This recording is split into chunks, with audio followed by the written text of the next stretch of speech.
ଜାନୁଆରୀ ମାସରେ ଓଡ଼ିଶାର ପ୍ରତ୍ୟେକ ବିଦ୍ୟାଳୟରେ ହେବାକୁ ଯାଉଥିବା ସାଇନ୍ସ କ୍ଲବ ଏବଂ ମ୍ୟାଥ କ୍ଲବର ପ୍ରତିଯୋଗିତା ପାଇଁ କିଛି ଗୁରୁତ୍ୱପୂର୍ଣ୍ଣ ପ୍ରଶ୍ନ ବିଷୟରେ ଆଲୋଚନା କରିବା। ଖାଦ୍ୟନଳୀର ସବୁଠାରୁ ଲମ୍ବା ଅଂଶର ନାମ କ'ଣ?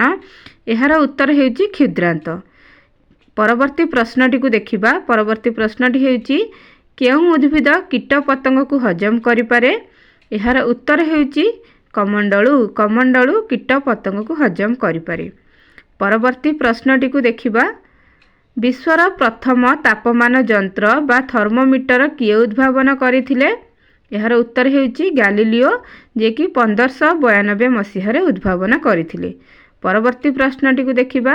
ମଣିଷ ଶରୀରର ସାଧାରଣ ତାପମାତ୍ରା କେତେ? ଏହାର ସଠିକ୍ ଉତ୍ତରଟି ହେଉଛି 37 ଡିଗ୍ରୀ ସେଲସିୟସ୍। ପରବର୍ତ୍ତୀ ପ୍ରଶ୍ନଟିକୁ ଦେଖିବା। ପ୍ରତ୍ୟେକ ପ୍ରାଣୀ ପ୍ରତ୍ୟକ୍ଷରେ ବା ପରୋକ୍ଷରେ ଖାଦ୍ୟ ପାଇଁ କାହା ଉପରେ ନିର୍ଭର କରିଥାନ୍ତି? ଏହାର ଉତ୍ତର ହେଉଛି ଉଦ୍ଭିଦ।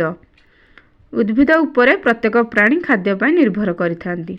କ୍ଷୁଦ୍ରାନ୍ତର ଲମ୍ବ କେତେ ମିଟର? ଏହାର ଉତ୍ତର ହେଉଛି 7.5 ମିଟର। ଭିଡ଼ିଓଟି ପସନ୍ଦ ଆସୁଥିଲେ ଭିଡ଼ିଓଟିକୁ ଲାଇକ୍ ଏବଂ ସେୟାର କରନ୍ତୁ। ପରବର୍ତ୍ତୀ ପ୍ରଶ୍ନଟିକୁ ଦେଖିବା। ବୃହତନ୍ତ୍ରର ଲମ୍ବ କେତେ ମିଟର? ଏହାର ଉତ୍ତର ହେଉଛି 1.5 ମିଟର। ପରବର୍ତ୍ତୀ ପ୍ରଶ୍ନଟିକୁ ଦେଖିବା। ପରବର୍ତ୍ତୀ ପ୍ରଶ୍ନଟି ହେଉଛି ମଣିଷ ଶରୀରର ତାପମାତ୍ରା କେତେ ଡିଗ୍ରୀ ଫାରେନହାଇଟ୍?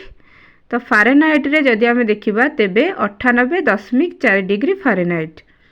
ପରବର୍ତ୍ତୀ ପ୍ରଶ୍ନଟି ହେଉଛି ତରଳ ଧାତୁର ନାମ କ'ଣ? ତରଳ ଧାତୁର ନାମ ହେଉଛି ପାରଦ। ପାରଦ ହେଉଛି ତରଳ ଧାତୁ।